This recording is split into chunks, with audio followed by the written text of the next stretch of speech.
नमस्कार दोस्तों, स्वागत है आपका हमारे YouTube चैनल जीके ट्रैकर पे। देखिए फ्रेंड्स, आज से हम एक नई सीरीज़ को यहाँ पे शुरू करने जा रहे हैं। हम यहाँ पर इंडियन कॉन्स्टिट्यूशन की डिटेल क्लास को शुरू करने जा रहे हैं।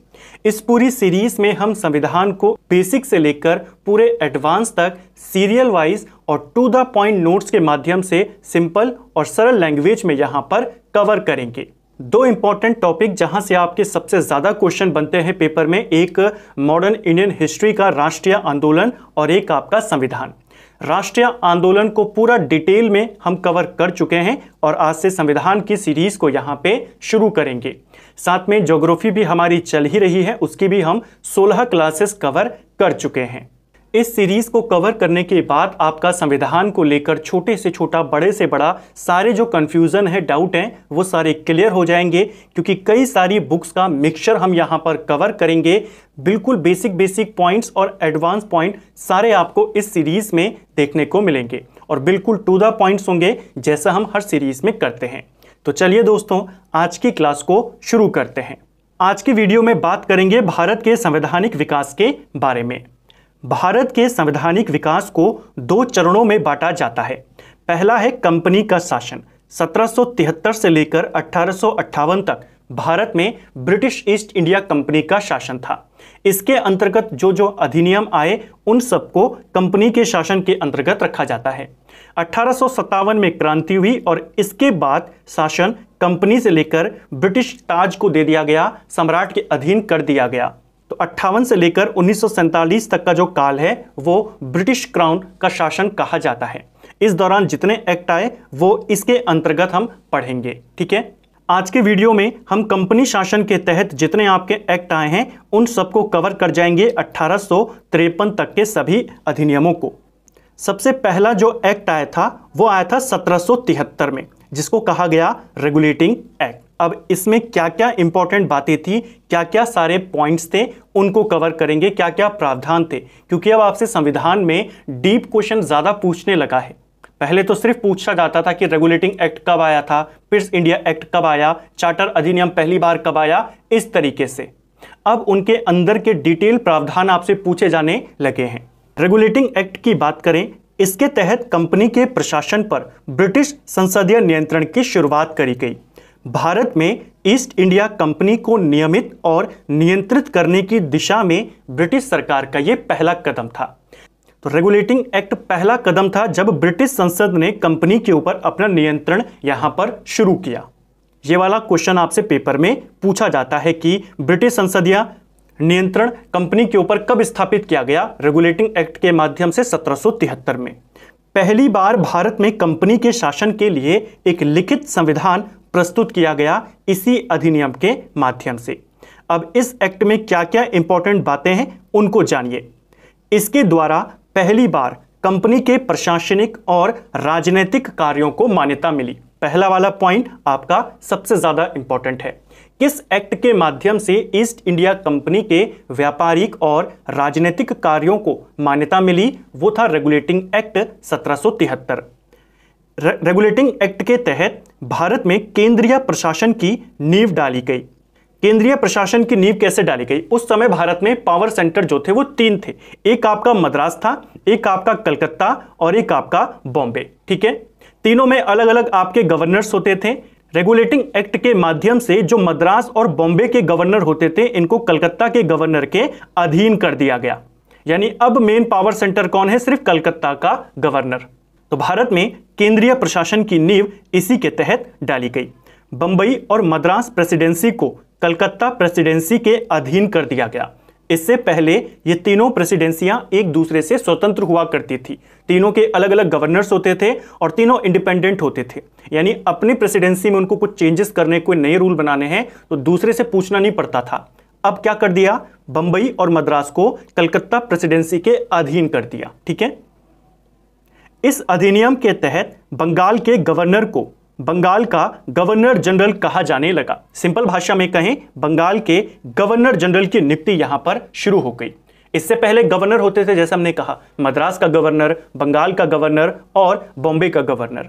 अब दोनों गवर्नर जो थे मद्रास और बॉम्बे के, उनको बंगाल के यानी कलकत्ता के वाले के अधीन कर दिया और बंगाल का जो गवर्नर होता था उसे बंगाल का गवर्नर जनरल कहा जाने लगा। इसकी मदद के लिए एक परिषद का गठन किया गया, गवर्नर जनरल की कार्यकारी परिषद। 4 सदस्य इसमें होते थे। क्वेश्चन आएगा, जो गवर्नर जनरल की परिषद होती है इसको पहली बार गठित किया गया रेगुलेटिंग एक्ट के माध्यम से, ठीक है। 4 सदस्य इसमें शामिल होते थे। इस अधिनियम के तहत बोर्ड ऑफ डायरेक्टर BOD की स्थापना करी गई। इसके तहत ब्रिटिश सरकार का कंपनी पर नियंत्रण सशक्त हो गया। इसको ध्यान रखना क्योंकि आगे हम बोर्ड ऑफ कंट्रोलर के बारे में बात करेंगे। Board of director regulating act के माध्यम से आया और यह ब्रिटिश सरकार का कंपनी पर नियंत्रण कर देता है, ठीक है। कंपनी को राजस्व, नागरिक और सैन्य मामलों की जानकारी ब्रिटिश सरकार को देना आवश्यक कर दिया गया, यानी अब सारी जानकारियां इनको ब्रिटिश सरकार को देनी होंगी। इस अधिनियम के तहत 1774 में कलकत्ता में सुप्रीम कोर्ट की स्थापना करी गई। कोलकाता में सुप्रीम कोर्ट कब बना था? 1774 में। और किस एक्ट के माध्यम से? 1773 के रेगुलेटिंग एक्ट के माध्यम से। इसमें एक मुख्य न्यायाधीश होता था और 3 इसमें जज होते थे। जो मुख्य न्यायाधीश बना था पहला, उसका नाम एलिजा इम्पे था। बाकी के 3 जज इसमें चेम्बर्स, लिमिंस्टर और हाइट थे। क्वेश्चन आता है, कलकत्ता स्थित सर्वोच्च न्यायालय का पहला मुख्य न्यायाधीश कौन था? Elijah Impey. कब बना था? 1774 में। कोर्ट कब बना? 74 में। कुल कितने जज थे? 4, 3 अन्य और 1 चीफ जस्टिस, ठीक है। कंपनी के कर्मचारियों को बिना लाइसेंस के निजी व्यापार करने, भारतीय लोगों से उपहार और रिश्वत लेना प्रतिबंध कर दिया। यानी अब जो कंपनी के कर्मचारी हैं वो व्यापार नहीं कर सकते, करना हो तो लाइसेंस लेना पड़ेगा, और भारतीयों से रिश्वत या जो गिफ्ट लेते थे उस पर भी बैन लगा दिया। किसने? रेगुलेटिंग एक्ट ने। तो ये सारे प्रावधान रेगुलेटिंग एक्ट के माध्यम से करे गए। बिल्कुल टू द पॉइंट्स में हमने सभी प्रावधानों को डिटेल में यहां पर समझा। इसके बाद जो अगला अधिनियम आया वो 1781 में आया। इसको बोला गया एक्ट ऑफ सेटलमेंट। 1773 का जो रेगुलेटिंग एक्ट था, इसकी कमियों को दूर करने के लिए 1781 में एक संशोधन अधिनियम पारित किया गया और इसी संशोधन अधिनियम को एक्ट ऑफ सेटलमेंट कहा जाता है। बेसिकली ब्रिटिश सरकार और भारत में जो कंपनी का गवर्नर जनरल था उनके बीच कुछ मतभेद थे, उन्हीं को सुलझाने के लिए एक्ट ऑफ सेटलमेंट आया था, दोनों के बीच सेटलमेंट करने के लिए। इस अधिनियम के तहत, एक्ट ऑफ सेटलमेंट के तहत, गवर्नर जनरल और उसकी परिषद कैसी है? 4 मेंबर्स की, 4 सदस्य। इसको याद रखना क्योंकि आगे हम पढ़ेंगे किस अधिनियम के तहत इन 4 सदस्यों को 3 सदस्य कर दिया गया, उसको हम आगे देखेंगे। तो जो एक्ट ऑफ सेटलमेंट था, इसके तहत गवर्नर जनरल और उसकी परिषद को सुप्रीम कोर्ट के क्षेत्राधिकार से मुक्त कर दिया गया। यानी सुप्रीम कोर्ट जो सर्वोच्च न्यायालय कलकत्ता में स्थापित किया था, उसके अधिकार क्षेत्र से गवर्नर जनरल और उसकी परिषद के सदस्यों को बाहर कर दिया। यानी अब इनके ऊपर आप मुकदमा सुप्रीम कोर्ट में नहीं कर सकते। दूसरा, राजस्व के मुद्दे को भी सुप्रीम कोर्ट के अधिकार क्षेत्र से बाहर कर दिया गया। यानी जो थोड़ा शिकंजा कसा गया था रेगुलेटिंग एक्ट के माध्यम से कि आपको सारी जानकारियां हमको देनी होगी, ब्रिटिश सरकार ने कहा हम एक सुप्रीम कोर्ट बना रहे हैं, लेकिन सेटलमेंट हुआ 81 में। सुप्रीम कोर्ट से राजस्व मुद्दे की जानकारी देना अनिवार्य अब नहीं रह गया। यानी कितना पैसा खर्च कर रही है कंपनी, कितना पैसा जमा हो रहा है, वो बताना अब जरूरी नहीं है सुप्रीम कोर्ट को। तो राजस्व जानकारी देना जरूरी नहीं है। दूसरा, गवर्नर जनरल को और उसकी परिषद को उसके क्षेत्राधिकार से बाहर कर दिया। ये 2 इंपॉर्टेंट बातें जो सेटलमेंट एक्ट के तहत आई थी। इसके बाद तीसरा इंपॉर्टेंट एक्ट आया, पिट्स इंडिया एक्ट। पिट्स इंडिया एक्ट 1784 में आया। इसका नाम पिट्स इसलिए पड़ा क्योंकि इसको ब्रिटिश पीएम विलियम पिट के द्वारा प्रस्तुत किया गया था, ठीक है। तो पिट्स इंडिया एक्ट कब आया था? 1784 में। इसके तहत ब्रिटिश सरकार को भारत में कंपनी के कार्यों और उसके प्रशासन पर पूर्ण नियंत्रण प्रदान किया गया। नियंत्रण स्थापित करने की जो प्रोसेस शुरू हुई वो रेगुलेटिंग एक्ट से हुई, लेकिन पूर्ण नियंत्रण कब मिला? पिट्स इंडिया एक्ट के तहत, ठीक है। और हम पढ़ते भी हैं जो वॉरेन हेस्टिंग था उसने इसी एक्ट के विरोध में इस्तीफा दिया था, ठीक है। इसी में पहली बार कंपनी के, भारत में कंपनी के अधीन क्षेत्रों को पहली बार ब्रिटिश आधिपत्य क्षेत्र कहा गया। यानी ब्रिटिश क्षेत्र, भारत में जो कंपनी के एरिया थे उनको पहली बार ब्रिटिश क्षेत्र किस अधिनियम में कहा गया? पिट्स इंडिया एक्ट में कहा गया। और ये वाला पॉइंट काफी इंपॉर्टेंट है, ठीक है। क्वेश्चन पूछा जाता है कि इनमें से किस अधिनियम के अंतर्गत भारत में कंपनी के क्षेत्रों को पहली बार ब्रिटिश क्षेत्र कहा गया? वो था पिट्स इंडिया एक्ट, ठीक है।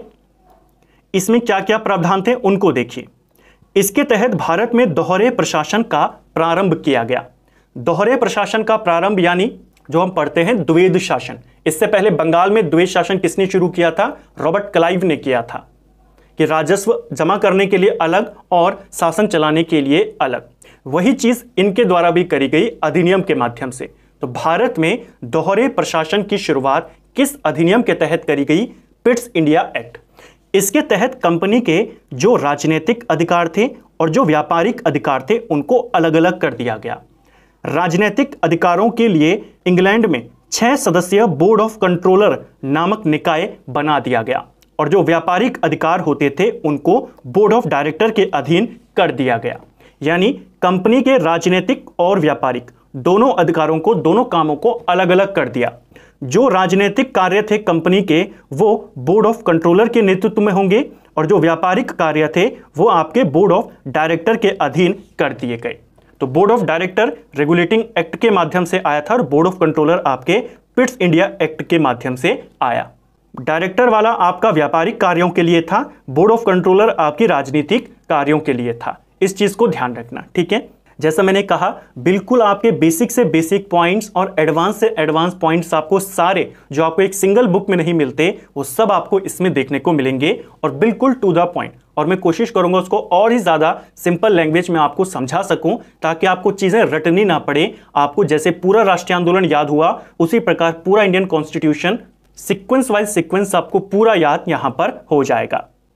दूसरा काम, 6 सदस्यों के बोर्ड ऑफ कंट्रोलर की स्थापना भी जैसा हमने देखा, ठीक है, इसी के तहत हुई थी। किसके तहत? 1784 में पिट्स इंडिया एक्ट के तहत। गवर्नर जनरल की परिषद की सदस्य संख्या 4 से घटाकर 3 कर दी गई। कब बनी थी यह परिषद? यह बनी थी 1773 में। पिट्स इंडिया एक्ट आया और इसमें जो 4 सदस्य होते थे इनको घटाकर 3 कर दिया। मद्रास और बंबई की सरकारों को पूरी तरीके से बंगाल के अधीन कर दिया गया। पहले भी कर दिया था रेगुलेटिंग एक्ट के माध्यम से, लेकिन फिर भी उनको कुछ अधिकार प्राप्त थे। पिट्स इंडिया एक्ट के तहत इनको पूरी तरीके से बंगाल के अधीन कर दिया गया। गवर्नर जनरल को प्रांतीय सरकारों को बर्खास्त करने का अधिकार दे दिया गया। क्वेश्चन आएगा, इनमें से किस अधिनियम के तहत बंगाल के गवर्नर जनरल को अलग प्रांतों की सरकारों को बर्खास्त करने की शक्ति मिली? Pitt's India Act. Governor general को देशी राजाओं से युद्ध करने या उनसे संधि समझौता करने से पहले बोर्ड ऑफ डायरेक्टर से स्वीकृति लेना अनिवार्य कर दिया गया। यह भी इसी के तहत प्रावधान किया गया था, ठीक है। तो ये आपका पिट्स इंडिया एक्ट क्या क्या इंपॉर्टेंट बातें थी उनको हमने सीरियल वाइज यहां पर कवर किया। इसके बाद आपका अधिनियम आया 1793 का अधिनियम। इसके तहत आपको सिर्फ एक पॉइंट याद रखना है। यहां पर हमने 2 पॉइंट्स लिखे हैं, आपको सिर्फ एक पॉइंट काम का है, उसको ध्यान रखना है। पहला पॉइंट है, इसके तहत कंपनी के व्यापारिक अधिकारों को 20 वर्ष के लिए बढ़ा दिया। ये तो ठीक है। इंपॉर्टेंट सेकंड वाला पॉइंट है, जो बोर्ड ऑफ कंट्रोलर 1784 में पिट्स इंडिया एक्ट के तहत बना, उनके सदस्यों को भारतीय राजस्व से वेतन दिया जाएगा। यह व्यवस्था इस अधिनियम के तहत करी गई, 1793 का जो आपका अधिनियम आया था, ठीक है। इसको आपने ध्यान रखना है। इसके बाद आया 1813 का चार्टर अधिनियम। अब इसमें क्या क्या किया गया उनको देखिए। कंपनी के अधिकार पत्र को और 20 साल के लिए बढ़ा दिया। इसीलिए मैंने कहा जो ऊपर 1793 में किया गया कि कंपनी के अधिकार को 20 साल के लिए बढ़ा दिया। 1813 में उसके ठीक 20 साल बाद दोबारा से एक चार्टर अधिनियम आया। यहां पर कंपनी के अधिकार पत्र को और 20 साल के लिए बढ़ा दिया। ये वाला ज्यादा पूछा जाता है। कंपनी का भारत से व्यापार का एकाधिकार समाप्त कर दिया गया। हाल ही में उत्तराखंड में यह पेपर में आया था कि किस अधिनियम के तहत कंपनी के भारत से व्यापार के एकाधिकार समाप्त किए गए। वो था 1813 का। अगर पूछेगा पूर्ण व्यापारिक अधिकार तब आप 1833 का नाम लेंगे, उसको हम आगे क्लियर करेंगे। कंपनी का भारत के साथ व्यापार का एकाधिकार 1813 में समाप्त हुआ। 1813 में भारतीय व्यापार को सभी ब्रिटिश नागरिकों के लिए खोल दिया गया। इससे पहले व्यवस्था ये थी कि अगर किसी ब्रिटिश नागरिक को भारत से बिजनेस करना है, व्यापार करना है, कंपनी के माध्यम से आना पड़ता था, यानी आप कंपनी के पास जाइए फिर आपका व्यापार होगा। अब यह कर दिया, ब्रिटिश नागरिक डायरेक्ट भारत के साथ व्यापार कर सकता है, भारत आकर भारत में व्यापार कर सकता है। तो कंपनी के एकाधिकार को खत्म कर दिया। हालांकि दो चीजों पर अभी भी कंपनी को एकाधिकार था, चाय के व्यापार और चीन के साथ व्यापार। इन दोनों व्यापारों को कोई और नहीं कर सकता कंपनी के अलावा, इन पर अभी भी कंपनी का एकाधिकार था। ठीक है, तो यह वाला पॉइंट आपका इंपॉर्टेंट है। अगला है 1813 के चार्टर अधिनियम के तहत ईसाई पादरियों को भारत आने और धर्म प्रचार की अनुमति दी गई। क्वेश्चन पूछा जाता है, मैं आपको साथ साथ में बताता रहता हूं कि कौन सा क्वेश्चन किस तरीके से, किस टाइप से और कितने तरीकों से आपसे पूछा जाता है और पूछा जा चुका है। यह वाला क्वेश्चन आपसे पूछा जाता है कि किस अधिनियम के तहत ईसाई मिशनरियों को भारत आने की अनुमति दी गई। यह था 1813 का चार्टर एक्ट। भारत में शिक्षा पर सालाना 1 लाख रुपए खर्च करने का प्रावधान भी 1813 के चार्टर एक्ट के तहत किया गया था। ठीक है, इसके तहत स्थानीय सरकारों को व्यक्तियों पर टैक्स लगाने का अधिकार दिया गया, यानी जो प्रांतीय सरकारें होती हैं, जो लोकल गवर्नमेंट होती हैं, वो भी टैक्स लगा सकती हैं। यह कहा था 1813 के चार्टर अधिनियम ने। इस अधिनियम के तहत पहली बार भारत में ब्रिटिश क्षेत्र की संवैधानिक स्थिति को स्पष्ट रूप से परिभाषित किया गया। तो संवैधानिक स्थिति को ब्रिटिश क्षेत्र की पहली बार कब स्पष्ट रूप से परिभाषित किया गया? 1813 का चार्टर एक्ट। ठीक है, इसके बाद आता है 1833 का चार्टर अधिनियम। ब्रिटिश भारत के केंद्रीयकरण की दिशा में यह अधिनियम महत्वपूर्ण कदम था। केंद्रीय प्रशासन की शुरुआत तो कर दी थी कि पावर सेंटर एक होगा, लेकिन पूरे भारत का केंद्रीयकरण इस चार्टर अधिनियम के तहत किया गया। भारत में ब्रिटिश राज के दौरान संविधान निर्माण के जो पहले संकेत हमें देखने को मिले, यानी किसी भी संविधान के एक लिखित कानूनों के जो हमको पहले साक्ष्य या पहले संकेत देखने को मिले, वो 1833 का जो अधिनियम था इसमें देखने को मिले। इसके तहत गवर्नर जनरल की सरकार को भारत सरकार कहा जाने लगा और गवर्नर जनरल की जो परिषद होती थी उसे भारत परिषद के रूप में जाने जाना लगा। अब इसमें क्या क्या चीजें करी गई उनको देखिए। इसके तहत बंगाल के गवर्नर जनरल को भारत का गवर्नर जनरल बना दिया गया, और यही था भारत में केंद्रीयकरण करना, कि अभी तक बंगाल का गवर्नर जनरल था जो पूरे ब्रिटिश क्षेत्रों को देख रहा था, अब उसे पूरे भारत का गवर्नर जनरल बना दिया गया। तो किस एक्ट के माध्यम से बंगाल के गवर्नर जनरल को भारत का गवर्नर जनरल बनाया गया? 1833 का अधिनियम। ठीक है, भारत के गवर्नर जनरल को सभी नागरिक और सैन्य शक्तियां प्रदान कर दी गई। भारत के गवर्नर जनरल को पूरे ब्रिटिश भारत में, यानी कि जहां जहां पर कंपनी का शासन है वहां वहां पर विधि निर्माण का एकाधिकार प्रदान कर दिया गया। यानी अब पूरे भारत के ब्रिटिश क्षेत्रों के लिए कानून कौन बनाएगा? Governor general. इसके अंतर्गत पहले बनाए गए कानूनों को नियामक कानून कहा जाने लगा, और जो नए कानून ये बनाएगा उनको एक्ट या अधिनियम कहा जाने लगा। इसके अलावा गवर्नर जनरल को पूरे देश के लिए एक ही बजट तैयार करने का अधिकार भी दे दिया गया। यह भी किस एक्ट के माध्यम से? 1833 के माध्यम से। भारत का पहला गवर्नर जनरल विलियम बेंटिक था। जैसे बंगाल का पहला गवर्नर जनरल कौन था? Warren Hasting. इसी प्रकार भारत का पहला गवर्नर जनरल विलियम बेंटिक था। कंपनी के व्यापारिक अधिकार पूर्णतः समाप्त कर दिए गए। क्वेश्चन आता है किस अधिनियम के माध्यम से कंपनी के व्यापारिक अधिकारों को पूर्णतः समाप्त कर दिया गया? तो वो था 1833 का अधिनियम। अब कंपनी का एकमात्र कार्य ब्रिटिश सरकार की तरफ से भारत पर शासन करना था। ठीक है, यानी कि अब कंपनी के व्यापारिक अधिकार, एकाधिकार, उन सबको खत्म कर दिया। अब कंपनी का काम एक प्रशासनिक निकाय के रूप में है, केवल वो प्रशासन देखेगा, शासन करेगा। ठीक है, इसी अधिनियम के तहत जो 1833 का अधिनियम था, सिविल सेवकों के चयन के लिए खुली प्रतियोगिता आयोजन शुरू करने का प्रयास किया गया। तो पहला प्रयास कंपटीशन की शुरुआत का वो इसी एक्ट के माध्यम से किया गया था। हालांकि अभी यह प्रतियोगिता भारतीयों के लिए नहीं थी। ठीक है, पहला प्रयास इसी के माध्यम से किया गया। इसी अधिनियम में कहा गया था कि कंपनी में भारतीयों को किसी पद, कार्यालय या रोजगार को हासिल करने से वंचित नहीं किया जाएगा।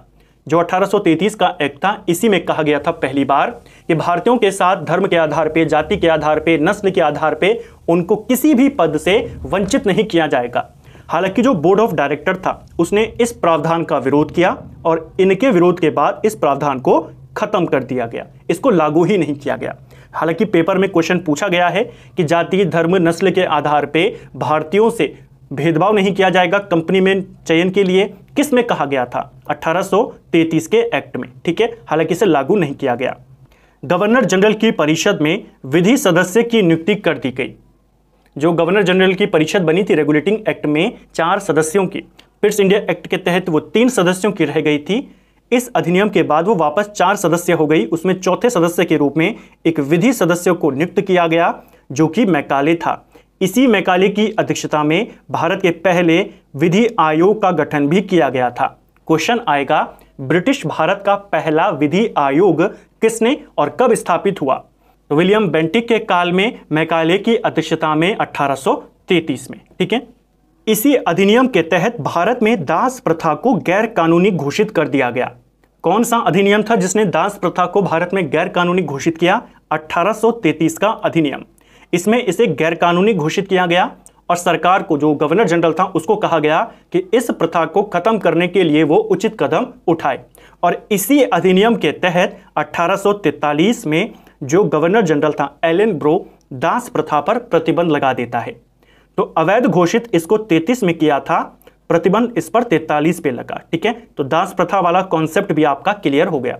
किस एक्ट के माध्यम से खत्म हुई थी दास प्रथा भारत में? इसी एक्ट के माध्यम से हुई, 43 में है, लेकिन एक्ट यही वाला था, ठीक है। तो ये 1833 का आपका चार्टर अधिनियम। अब आएगा 1853 का चार्टर अधिनियम। भारत में कंपनी के शासन के अंतर्गत ये अंतिम चार्टर अधिनियम था। इसके बाद सारे आपके ब्रिटिश क्राउन के अधीन आएंगे, ठीक है। 53 वाले के तहत क्या क्या किया गया देखिए। सिविल सेवकों की भर्ती और चयन के लिए खुली प्रतियोगिता व्यवस्था शुरू कर दी गई। प्रयास 33 में किया गया था, लेकिन शुरू हुई है 1853 में। सिविल सेवा भारतीयों के लिए भी खोल दी गई। ओपन कंपटीशन की शुरुआत हो गई, यानी जो अब परीक्षा देगा, पास होगा, उसी को नौकरी मिलेगी सिविल सेवा में। इंडियंस को भी इसमें शामिल किया गया। इसके लिए एक समिति बनाई गई थी, मैकाले समिति, 1854 में। बंगाल के लिए उपराज्यपाल की व्यवस्था भी इसी अधिनियम के तहत करी गई थी। पहली बार गवर्नर जनरल के विधायी कार्य और प्रशासनिक कार्यों को अलग किया गया। तो गवर्नर जनरल के विधायी कार्य, कानूनी कार्य और प्रशासनिक कार्य, इनको पहली बार अलग अलग कब किया गया? 1853 का चार्टर अधिनियम।